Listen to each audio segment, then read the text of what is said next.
The following presentation is brought to you by the Worldwide Exemplification of Freemasonry Project and was made possible by the research behind the building series of Uncommon Masonic Education books, videos, blogs, and workshops.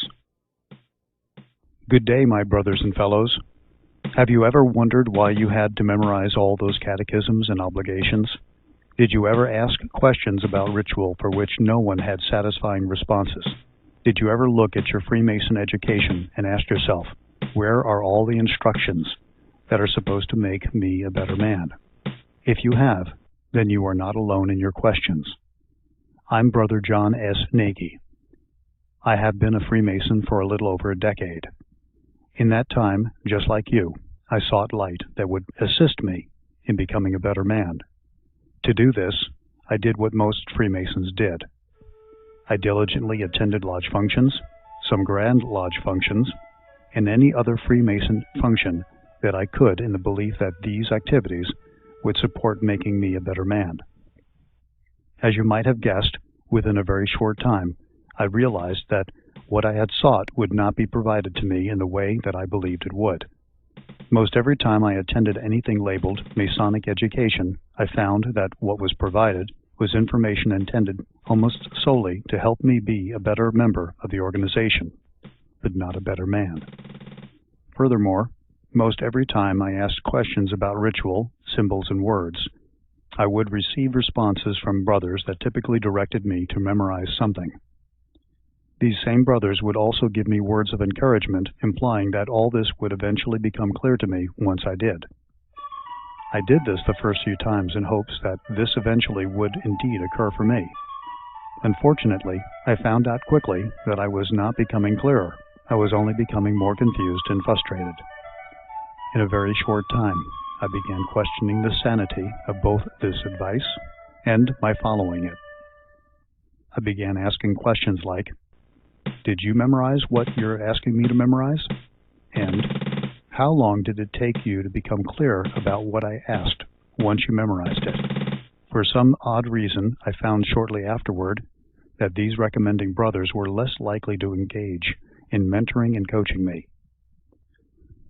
Soon after receiving numerous excuses, but no valid responses, I concluded that there were very few brothers who actually were clear about what they had memorized. What's more, for some reason, they did not understand why I even bothered asking all these questions. Their responses gave me the impression that I was being unreasonable in asking them these questions in my search for light. In the midst of all this, I realized that the old saying, if it is to be, it is up to me, applied to my situation.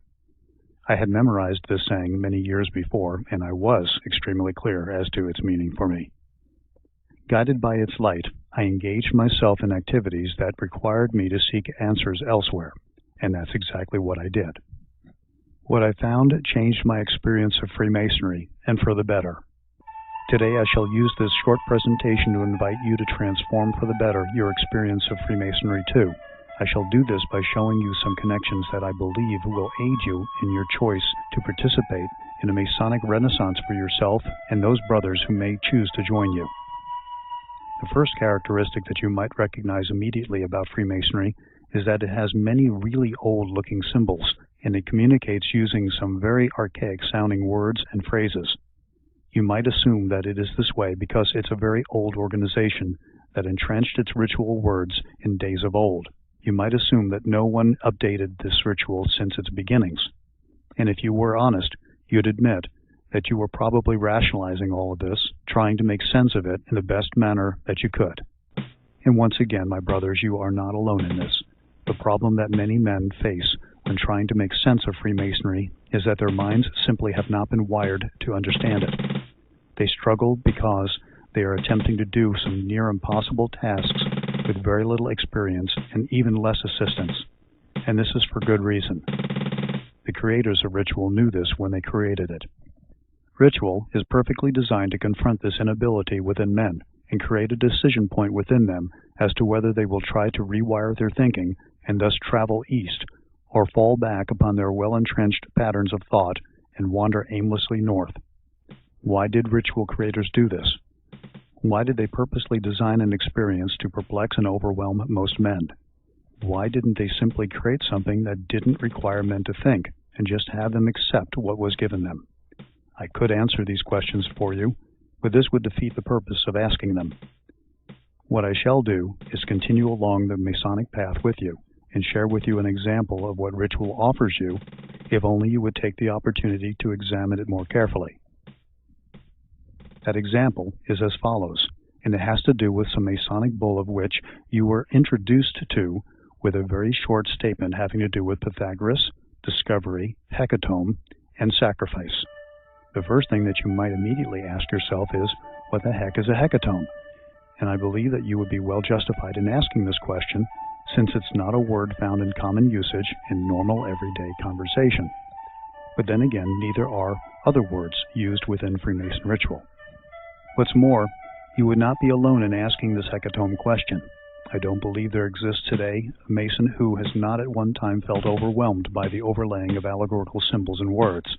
This intricate interweavings of Freemason ritual and lecture are at times so dense that even well-schooled Freemasons are sometimes hard-pressed to keep track of all their intimate interconnections and alluded-to meanings. I include myself in this. I too was overwhelmed at first by these dense interweavings. This overwhelm became obvious one day when I was challenged by a younger brother to explain this very word, hecatomb, and how it applied to our work. The overwhelm wasn't from what I knew about a hecatomb.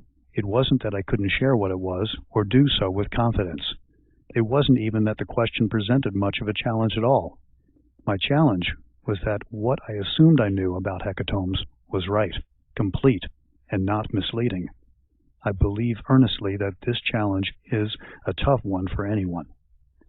My initial response to our brother's query might be considered usual at first. It was based upon what I had memorized when I had first heard the Pythagoras story as related to me by my brothers. A hecatomb, I typed. That was what Brother Pythagoras sacrificed after he discovered his now famous theorem. However, in that moment I shared, I found that my fingers continued to type. I didn't realize it at first, but there was a deep-seated part of me that was unsettled by this terse response. I had learned early on in Masonic study that such simple and clear-cut responses were oftentimes neither of these. I knew from experience that there was much more to these simplicities than would typically grace one's first thoughts. As I typed, I found myself adding to my response, but don't be fooled by what I share. There is much more to it than either one of us could imagine. Let's explore it over the next 24 hours and share what we find. There was little that I knew about what was in store for my well-intentioned plan, and I did indeed explore. In between things, I found myself cruising the web, some periodicals, and even some hardback tomes I had on my bookshelves. There were many entries related to 100 head of cattle and some references to sacrifice. The references that I found most interesting, though, were those revealed within one particular very old writing. That ancient writing that I refer to is attributed to Homer. In Book 1 of his Iliad, the word hecatomb is mentioned 9 specific times. Upon reviewing it, there was no doubt in my mind that the word means 100 head of livestock, of some four-legged variety. In the translations, I found therein references to bull, goat, and lamb, with each having a verbal connection to hecatomb. I found it interesting that at times throughout the writing, the word hecatomb was sometimes augmented with the adjective holy, and at other times it was specifically associated with a sacrificial intent or purpose. It was not these associations that interested me, though.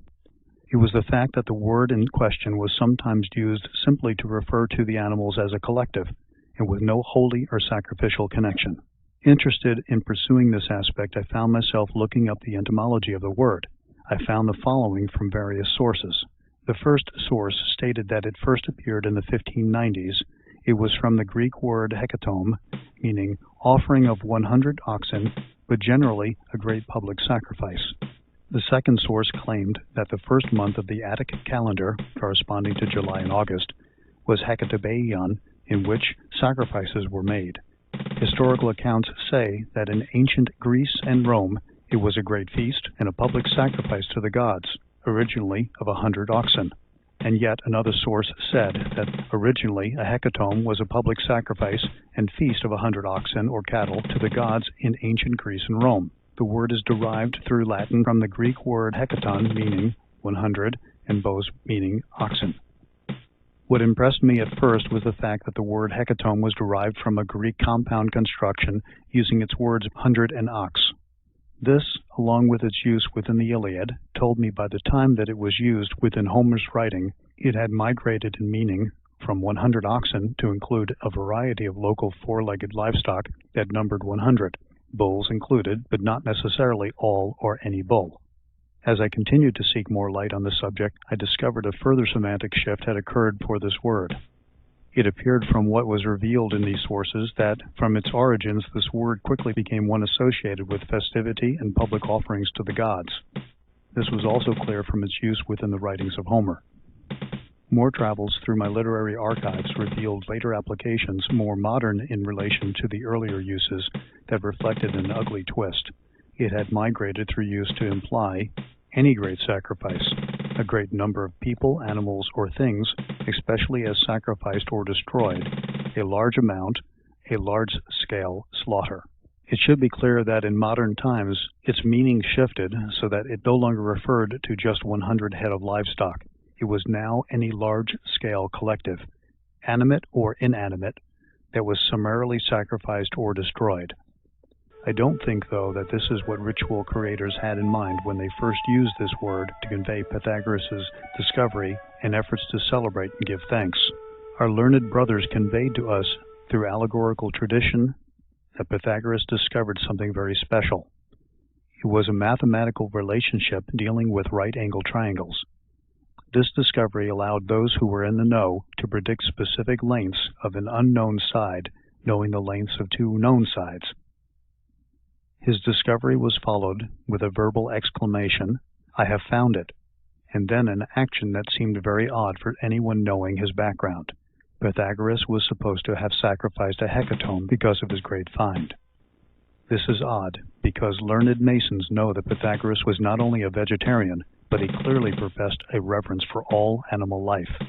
How could it be that such a profession and lifestyle would be put aside so quickly based upon his awesome discovery? Could it be that such a discovery warranted a reversal of principles? Could it be that he allowed his own personal standards to be put aside due to the enormity of his discovery? Or could it be that we as Masons need to put aside our preconceived notions and step back from the literal to receive the nurturing that was intended by our ritual progenitors? Knowing that ritual is allegorical in nature, I believe many of us would be foolish to take any allegory literally. So too with this allegorical story mentioned briefly to Masons on their journeys. The contradictory evidence presented forces Masons into a realm of figurative involvement that invites them to interconnect insightfully with ritual's offering. Each of the elements of the story has significance, but not in the manner that is superficially presented. Further perpending of conflicting information slowly draws back this superficial facade to reveal a path toward the intended picture and message. The Pythagoras in the story could be, and might well be, any one of us. He was an enthusiastic investigator, and a very successful one at that. The story is not of Pythagoras of old, but the Pythagoras within any one of us who takes the time to investigate in his manner. Additionally, it can be easily taken that the qualities of the story's investigator are Pythagorean, such that he would never take harmful actions toward life, even if it were clearly to give some godly thanks. Knowing the history of the word, then, and its meanings as it shifted in time, it was clear that the investigator and discoverer was so excited by what he had found that he implemented a festive occasion to nurture, give thanks, and share his discovery. Today we call such events celebrations, and more succinctly, debuts.